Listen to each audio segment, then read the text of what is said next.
Texas Math Mundo audience, let's talk some math. Today's instructional series will focus on recursively defined sequences. Oftentimes my beginning students are just unfamiliar with it. Once they get used to the notation and how to do it, they often find it easy. So they enjoy doing these problems. Recursively defined sequences right ahead. If you enjoy this material, let me remind you, please hit the subscription button. It helps my channel quite a bit. Also hit the notification bell, smash that like button, and leave a comment below. My name is Saul Cantu, and this is Texas Math Mundo.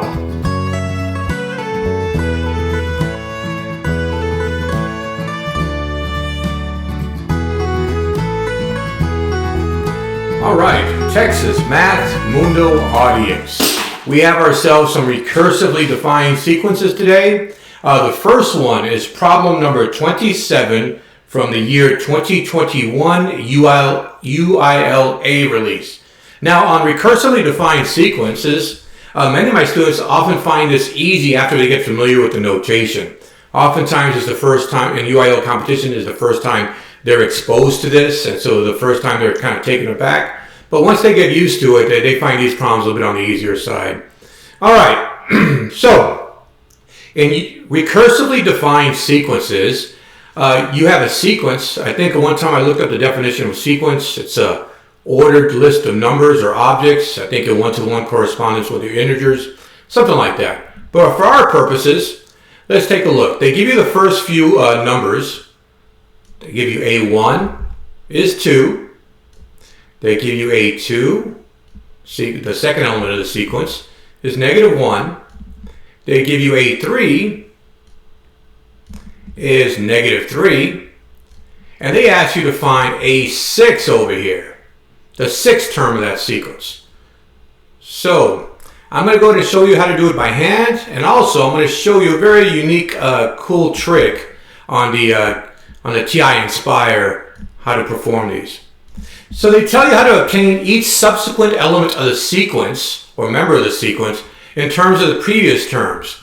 You're going to multiply, so A sub n is equal to the product of the previous term and the third previous term minus the second previous term. So A sub n is equal to the product of the previous term times the 3 back previous terms minus the 2 back previous term. And so in that manner we can get A sub 4 is equal to the product of A sub 3 times A sub 1 minus A sub 2, and that gives us -3 times 2 minus A sub 2, which is a -1. There's a double negative there, so got to be careful with that. And so that's -6 plus 1, and you would arrive at a -5 for A sub 4. A sub 5, in a similar way, is the previous term, which is A sub 4, times the 3 times previous term, 5 minus 2, A sub 2, minus the 2 times previous term, A sub 3. And in that sense, A sub 4 we just found out is a -5. A sub 2 is a -1. Minus A sub 3, which is a -3. And in this way, we get -5 times the -1 is a +5. Plus the 3 is 8. And then finally, the A sub 6 term is equal to 3 back. So it's the previous term, excuse me, is what A sub 5 was 8. Let me go ahead and write that down. And the 6th term is the previous term, which was A sub 5 times the 3 back previous terms, A sub 3 minus the 2 back previous terms.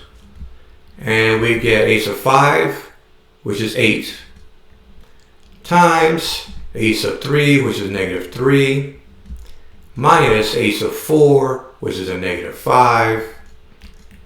and it's a negative 24 plus 5. Watch out for those double negatives.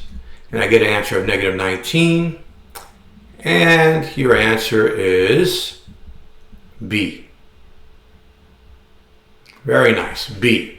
So what I want to do now is I want to go ahead and show you how you can use the calculator to do this exact same problem. Okay, so I'm going to go ahead and use the TI Inspire to do the same problem, although it might be quicker to do it just by hand, but just kind of cool. Maybe they ask for the 50th term, and then you'd really want to use a calculator. So in order to do this, I'm going to go ahead and access the function of interest. It's the SEQN feature or function. I don't know what that stands for. Maybe sequence numerical, maybe sequence generating. But I'm going to access it through the catalog, which is that book on the right-hand side. And since I had it there before, it pops up automatically. But if it doesn't, it's alpha locked, and you can push the S's. You want to be under the tab number 1. So sequence N. And then the first thing you want to put in is you want to put how your sequence is recursively defined. So you're going to put, let me get my glasses here. The first term is U. And it's defined as the previous term, so U of n minus 1. And so n minus 1, close parentheses, times the 3 back term, so U of n minus 3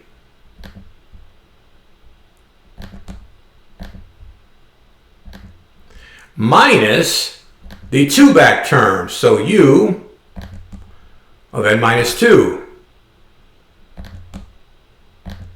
This is a cute, great little function on the TI Inspire. And then you want to put the seeded values, how it starts. So I'm going to use a curly bracket. So I'm going to go to control right parentheses, get a curly bracket, and the seeds for this recursively defined function, the first term was 2. So we're going to put 2, comma. Second term was negative 1, comma, and the third term was negative 3. And then I'm going to right arrow beyond the curly bracket, put a parentheses, and tell the calculator how far to go. I want to go to the 6th term in this case, and when I close the parentheses and push enter, I get the desired result, negative 19, as I got when I did it by hand. All right, so that is that is how to do it on the TI Inspire. Negative 19 using the sequence N feature, and negative 19 doing it by hand. I'm going to do one more example. The next one I would like to try is from the District 2020, number 27. This is from UIL District, the year 2020. All right, so at this point you want to pause and try it by yourself, be my guest. Otherwise, I'm going to continue. So again, we have another recursively defined sequence. The first element, oops, let me put a pen in. The first element of this sequence is 2. The second element of the sequence is 3. And the third element of the sequence is 5. It's going to ask you to find the 7th term. So I'm going to have to take this out to a sub 4, a sub 5, a sub 6, and finally get to the 7th term. Oftentimes I find it's much easier to just do this quickly by hand. I will show you how to do this on calculator again. So the sequence is recursively defined as the nth term is equal to the twice previous term plus the 3 times previous term minus the previous term. All right, so a sub 4 then, since we have the first 2 terms, a sub 4 would equal to a sub 2 plus a sub 1 minus a sub 3, and we get, so a sub 2 was 2 plus a sub 2, excuse me, was 3, my bad. Let me erase that, get that right. All right.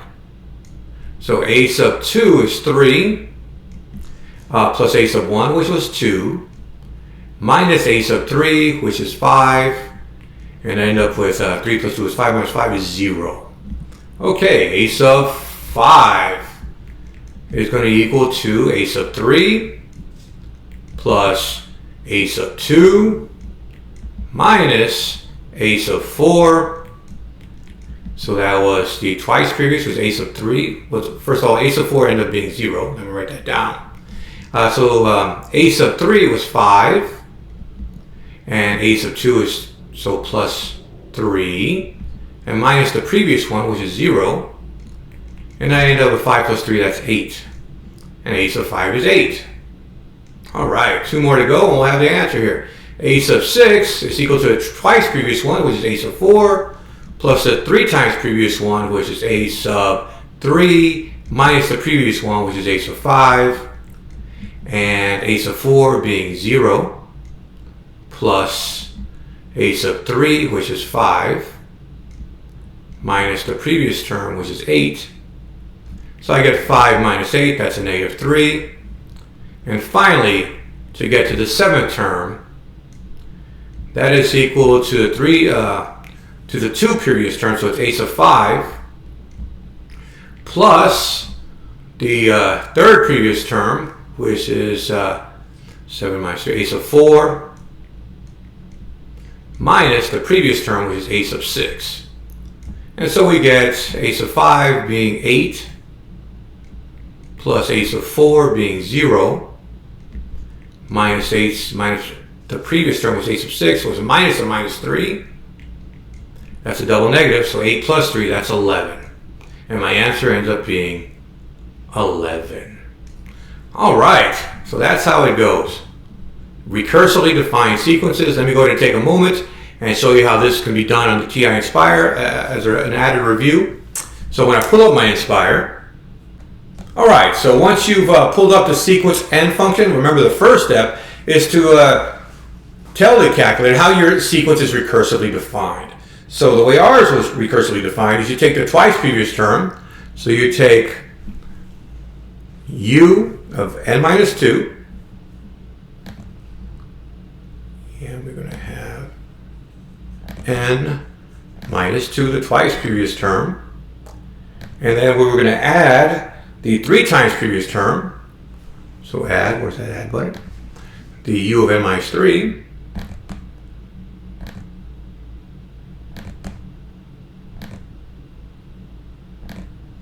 and then we subtract the previous term, u of n minus 1.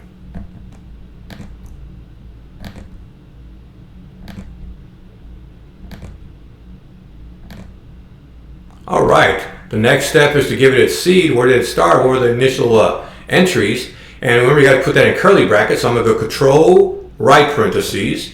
And the seeds were 2, 3, and 5. So I put 2, comma, 3, comma, 5.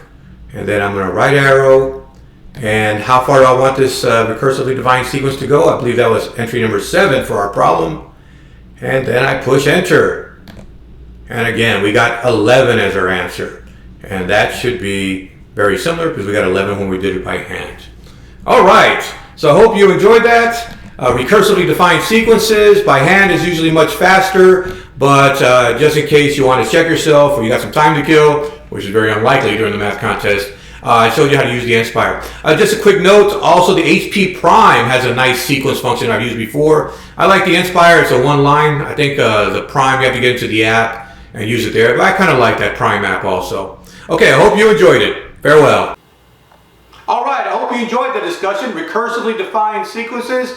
It's not so hard once you get familiar with the notation and you get to do it. Oftentimes my younger kids start to enjoy doing those problems. If you enjoy this material, let me remind you, please hit the subscription button and the notification bell, smash that like button, and leave a comment below. I got plenty more wonderful things planned for this channel. I appreciate your support. My name is Saul Cantu, and this is Texas Math Mundo. Farewell.